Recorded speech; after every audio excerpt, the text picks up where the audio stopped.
karo bojo gemati, karo anak ya gemati, terus ya salate ora keri. Bu Kesi. Dan pas longgar ya, Pak, aku imam ana. Imam ra mangkat aku ya ngomong. Tegese imam iki tegese pimpinan lek mau salat ngono. Imam bubuk aku. Tegese iki dadi pengarepe salat. Aku ya mending ngimami pas longgar ngono kuwi Bu Kesi sregep banget yen dadi makmum. Iya. Saka sregepe imame sik ruku dhewe sujud malah. Ya kuwi kan awal-awale mbiyen aku mualaf mlebu Islam pertama panjen ya tak akoni. Saking aku semangat ingin mlebu Islam kuwi semangatan aku rong paham banget kuwi. Dadi aku sok ndisiki. Iya, aja ndisiki Bu, aja ndisiki. Penake bareng Bu ngono kuwi ya. Jamaah kuwi lho bareng ora. Oh, yen sampean nakal-nakal ngono kuwi tembungmu tak aturke karo Mbah Slamet lho. Mbah Slamet kuwi lek tresno karo aku, lek sayang karo aku wis 13 tahun. Nganti apal asmane bapakku Pak Wagiman Gondo Carita Joko. Iya. Duwe aku duwe sedulur pira wae apal. Terus Mbah Slamet ki ya apal sampean putrane sapa sing mbarep sapa dadi apa, nomor 2 nomor 3 dadi apa, nomor 4 dadi dokter gigi. Mbah Slamet ki lho apal. Lah iya kaya ngono kuwi. Anu Jayabaya nggih Mbah Slamet nggih. Nggih, penyebar semangat. Nggih penyebar semangat. Iya ya. Udu Jaya Karneli malah. Mbah Slamet. Nggih. Mbah. Oh nggih, Mbah Slamet jenengan kula donga-dongaaken sehat nggih, Mbah. Nggih. Nggih, mengki lek panjenengan sehat, tambah rezekinipun pun kesupen mengki yen pancine mantokne putune sing kakung mengki wayangan malih Pak Cahyo sindene Bu Kesi. Sing bokonge jebrot, Mbah. Ayo jebrot, tambahi bantal. Ayo. Niku lek Mbak Tutik. Oh iya ding kleru aku. Sorry Tik, kuwi hake Tutik ayo. Iya. Ting ting. Ing Serina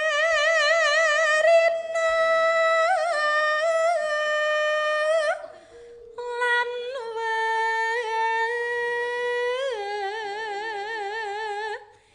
ngene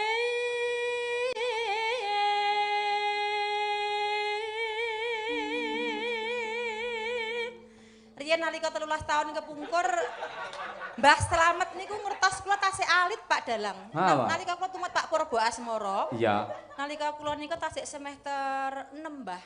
Yen tahun 2000 niku kula semester 6, tasih alit saumi niki tasih perawan penting, Mbah.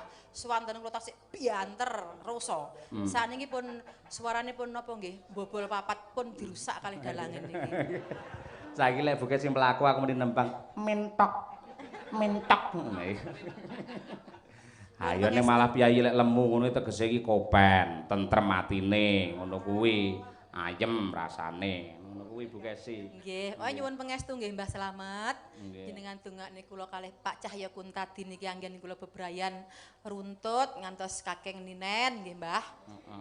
Mang dongak-dongake bojo kula mboten wayuh nggih Mbah. Soale dadi bojone dalangan niku abot mikire Mbah. Lek niki kemerungsung niki mboten napa nggih, kuat imane. Sakniki sindan kula lho Mbah, samenten niki ayu kabeh, enom kabeh. Lah ya ngene batine Mbah Slamet upama dalang karo wayu ya tak dukung lho. Bojo loro napa Mbah? Nggih. Niku. Lek bojo loro apa jare? Menyakiti hati. Lek telu malah ra apa-apa. Malah bosok ora kowe. Ya Bu Kesi sayang, yo. Deten ginggang. Kayak dhewe lho iki, datan ginggang. Mbuh. Lho iki jane ki ae dhewe iki roman utawa fragmen kaya ketoprokan iki lho. Datan ginggang. Malah meremo kabeh ya anak-anakku ya.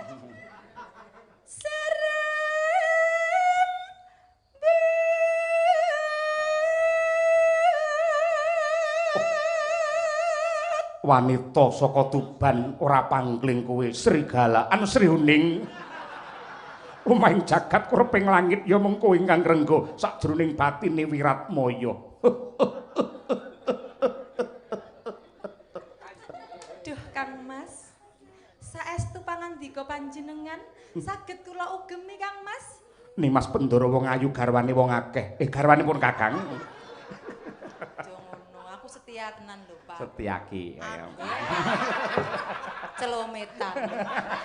Apa tahu krungu aku 14 tahun rabi karo sampean aneh-aneh SMS-an karo wong. Ora nate wong piyai setia kok. Terbukti ya. Kanya-kanyamu yoga-yoga iki dadi seksi hidup. Iya. Golek karo. Ha padha karo iki bojone sing gendari ora tau cemburu. Ora arep piye-piye ora bakal mergo ora mungkin payu jare.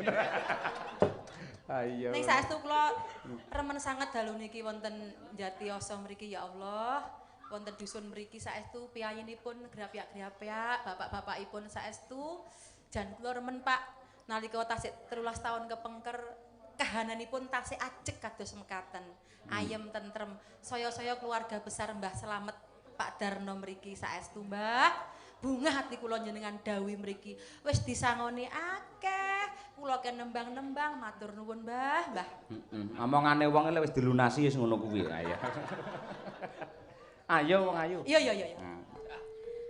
Datan kinggang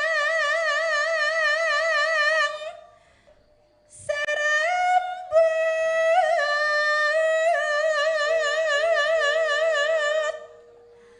lamun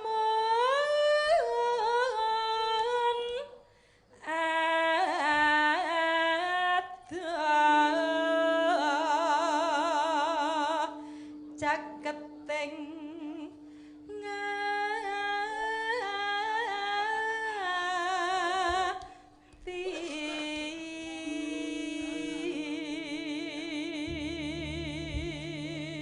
nonanu yen cedhak tansah mulat sida asih meneng to cah lek nek ibunda iki nembang ki disemak nggih bundas ayo. mak iki nembang kuwi iki ya menghargaono wong sing nembang ben suasanane kuwi apa ya wingit ngono. Kalah wingit karo Duryodamata mau sih. Ayo. Nyek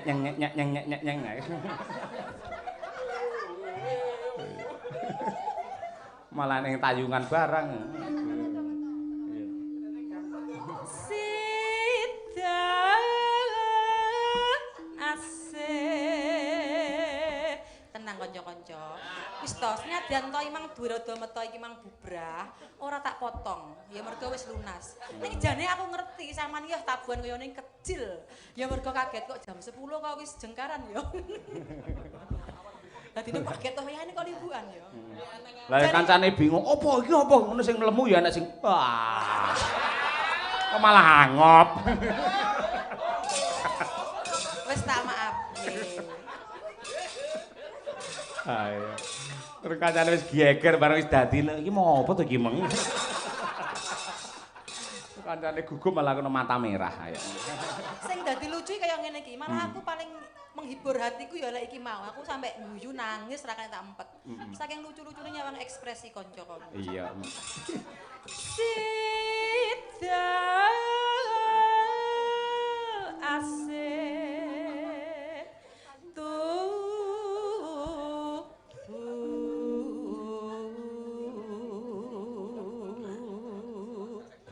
Ning Mbah Slamet mau wis ngalembono karo kanca-kanca pas klenengan awan. Wah, wau medal puji moyo sae sanget, Mas. Nggih, mergo niku sing mbonang niku Mas Dwi Puji, ayo. Dwi Puji mbonangi Duryodamata. Ayo. Rat Slamet Mas Dwi Puji mesti geteran terus lho, ayo. Tujune dhek langsung menemci, ayo.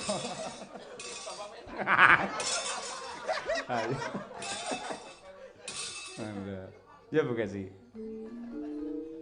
Pindha mimi lan mintuna Piye iki? Lha opo iki opo terus? Wah. Nano. ayo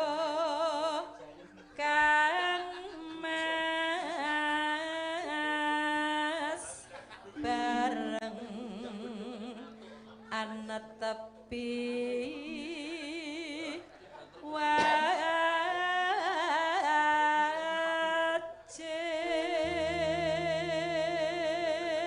Ngono sing nyimpingi aku ya meksa. Rasakan. Ayo, dek entuk walesan. Biasanya kan ganti lakon gobios dek. Ayo. Saiki ayo rasakan entuk-entukane ra gelem gugah wong turu ya kowe. Ayo. Nono. Sita asih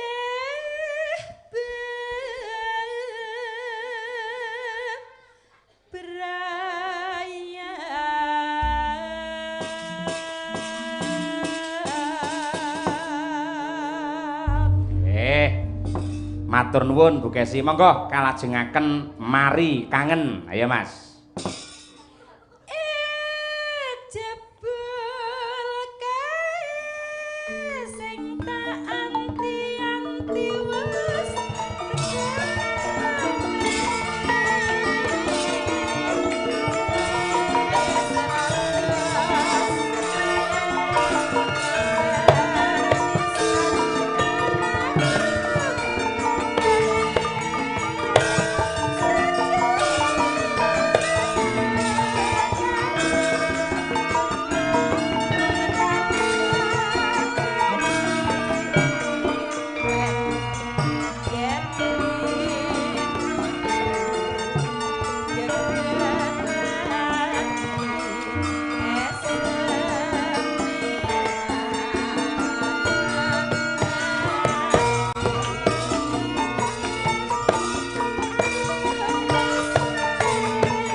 Layar Mas ya. Bu Kesi istirahat, Mbak Diajeng Chandra Mulya berdiri ya.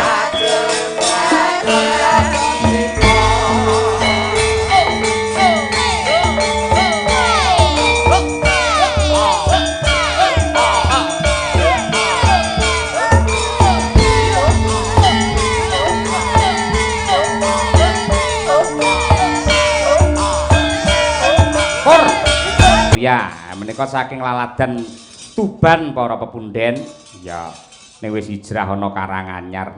Mapan ana ning Sanggorunggi. Desane ngendi, Nok? Duh, kok duduk sih?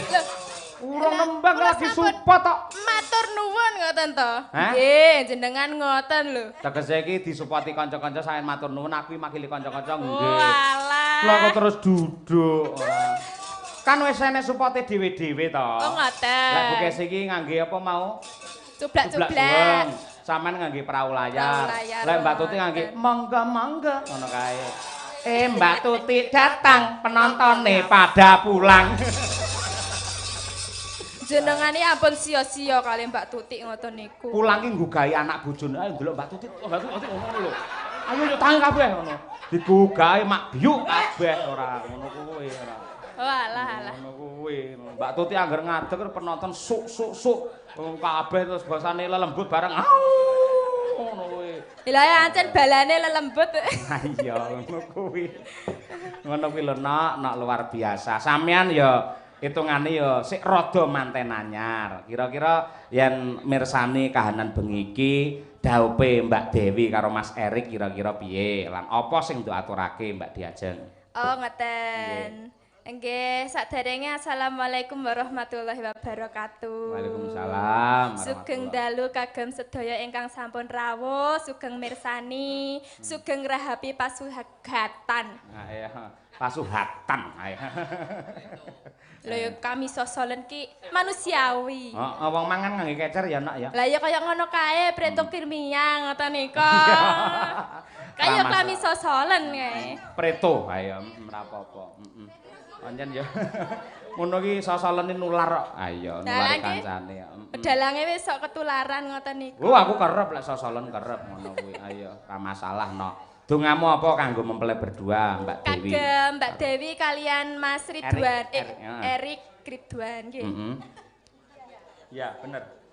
Mbak Erik, Mas Erik Ridwan. Mugi. Heeh. Langgeng salaminya. Amin. Tansah sakinah mawaddah warahmah. Iya, sakinah mawaddah wa. Ayo. Arepe sakinah mawaddah karo umbah-umbah ayo ngono kuwi. Jenengane lho, Pak. Ora. Lah kami sosolene malah seneng. Apa? Kok malah seneng lah ana wong kami sosolen. Ya ngene dadi hiburan kok malah nek sosolen ngono kuwi ora. Ora masalah nok, ora masalah ngono kuwi. Heeh. Nggih. Karo bapak-bapak, ibu-ibu lenggah kuwi lho pirang-pirang. Piye? Mugi-mugi enggal kagungan momongan nggih Mbak Dewi kalian Mas Erik Ridwan. Amin. Kagem Pak Darno kalian sekalian ibu sedaya ingkang sampun rawuh mugi-mugi tansah pinaringan sehat wal afiat bagas seger kewarasan. Amin. Mugi-mugi tansah pinaringan panjang yuswa, tansah berkah barokah lancar anggenipun merdamel napa kemawon. Amin. Nggih. Karo bapak-bapak Hansip kae lho, loro ning jaga. Hansip. Kuwi sing jaga mobilmu lho, Nok. Ayo. Nggih. Bapak Hansip sugeng dalu. Matur nuwun sampun mirsani. Lah niki kok mboten jaga mobil malah mirsani wayang.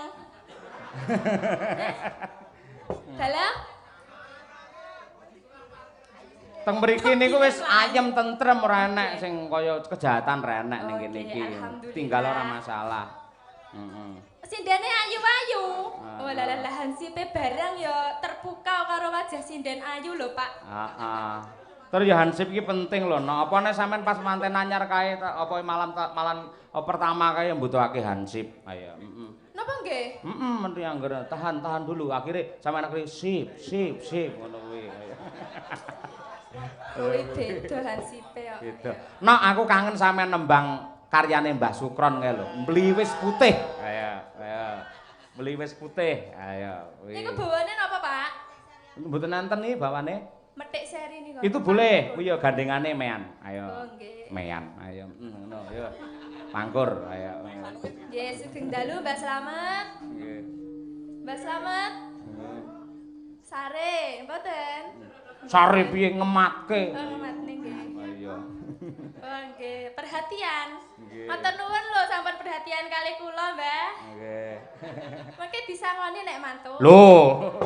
Lah perhatian lho Pak Dalang. Ya perhatian nyangoni pangestu le Piai Halang Sepuh. nggih. Ya maksudnya kan kula nggih pun disangoni to niki wau. Iya bener. Aja njaluk dhuwit lho ya. Eman-eman ayumu, ayu-ayu kaya ngono njaluk dhuwit malih wajahmu malih ora ayu, malih kaya kotak amal. Ayo.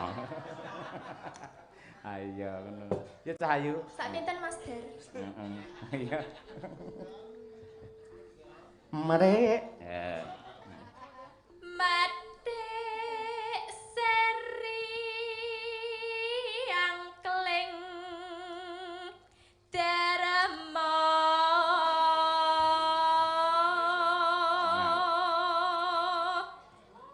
Nano. Ayo nyeluk Mbah Darma to. Ayo.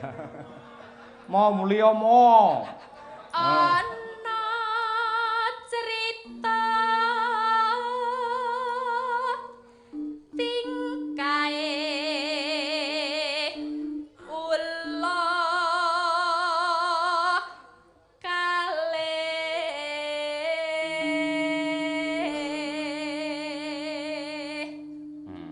kula kalih lagi ngopo no? Ingkang samya cumburayu. Kula sing lagi cumburayu jenenge sapa no?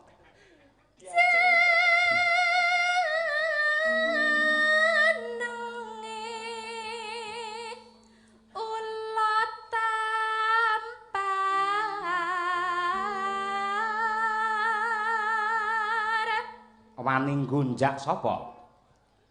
Wani gunjak garawane sang maha wiku.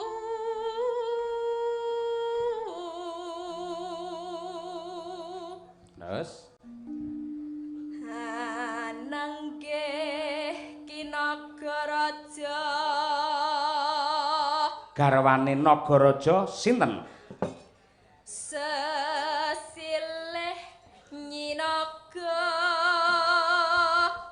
Gini.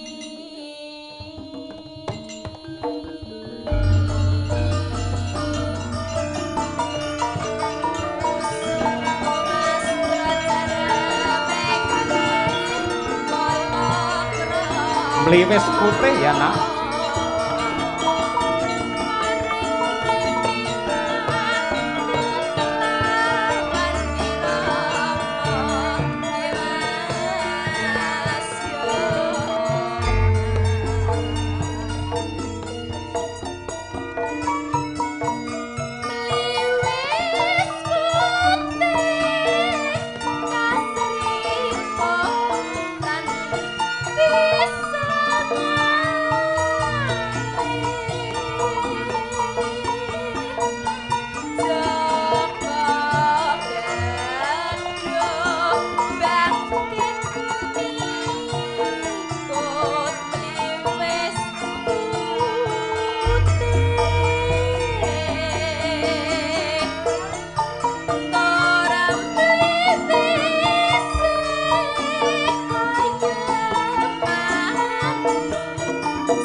Kondapa wong ayu.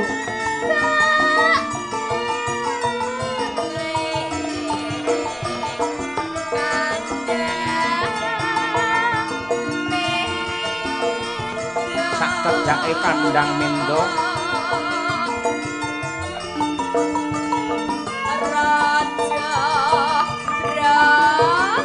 Raja Brana wong ayu.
kasih Mbak Chandra Mulya luar biasa miroso tenan. Iya. Yen sing ngumandhangake dudu Mbak Chandra Mulya ya kurang pas e. Pancen berkarakter temenan. Dadi sinden ki duwe karakter dhewe-dhewe, duwe spesial dhewe-dhewe. Iya, bener, Mak. Kaya ngono kuwi. Mbak Birgita dan juga Mbak Winong Nawangsih. Nangis sajroning atiku. Pur.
Cantik-cantik kabeh, gemeske kabeh.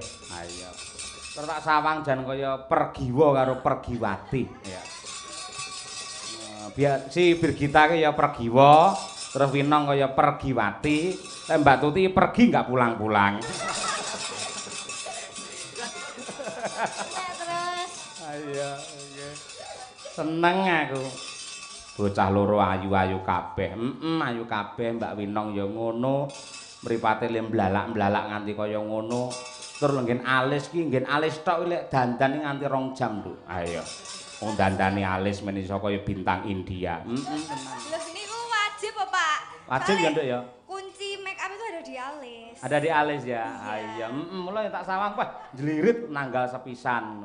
Kuwi ngangge depasan ra sampean? Pakai to. Ya pakai apik ngono ki. Biyen Mbak Tuti iki kuwalik ora munggah ning medun. Dadi ngeneki melengi dhewe, anggere iki kedhep aduh ngono kuwi. Ha iya ngono kuwi apik. Ya ora apa-apa. Cara mensyukuri apa ki jenenge kecantikan anugerah dari Tuhan ya direksa kanthi becik kaya ngono kuwi ora masalah. Ngono ya. Heeh, nggih. Ya Bir ya. Nggih, Pak Dalang. Gimana sudah dapat apa belum? Hah? Dapat apa? Hah? Dapat apa? Ya, teman untuk kemana-mana gitu. Belum Pak Dalang, mau jenengan ngancani kula. Ora masalah, nek lek jajanku aku bayarano lho ya. Lho lah kok kula to, Pak? Lah aku nek ndi ra tanggo dhuwit ngono kuwi. Engko hitungan tulisan nang bukumu entek pira lek bar wayangan tak ijoli ngono. Oh, ngoten ya, Pak. Heeh, iya. Ngenteni saweran kok Pak Prapto ngono ya. Ah iya apik tenan iki cah loro jos tenan. Kompak cah loro kuwi tenan. Nadyanto sing ketok dewasa iki pancen Birgita lek pancen Winong iki sik kekanak-kanakan. Ora kena diseneni bocah kuwi. Ah iya, apa-apa mesti ngrepoti karo si Birgita kuwi. Entah. Apa-apa lah ngrepoti to kuwi. Sami mawon, Pak. Mbak Birgita nggih ngrepoti kula. Aku ngrepoti kowe apa tekone? Sampean kan biasanya yang nginep nggonku to, Pak? Alah nginep lagi pisan ya kowe. Nek kok suwi pirang-pirang dino. Ayo. Enggak. Biasanya yo anu, Pak, napa barangnya carry no kon nong gawakno iki nong aku engko lek piye gawakno sotek. Ngono aja diomong-omongne. Iya. Lho bocah pancen sik kekanak-kanakan nyuwun pangapunten Bapak Ibu niki gedene ini gede sego asline pikirane sik kanak-kanak wong nembe lulus SMA si Winong niki. Ah iya ora apa-apa mula lek omong do clebu ngono kuwi. Ngono kuwi. Aku rumasamu tratap-tratap ngono lho angger kowe omong ngono ora.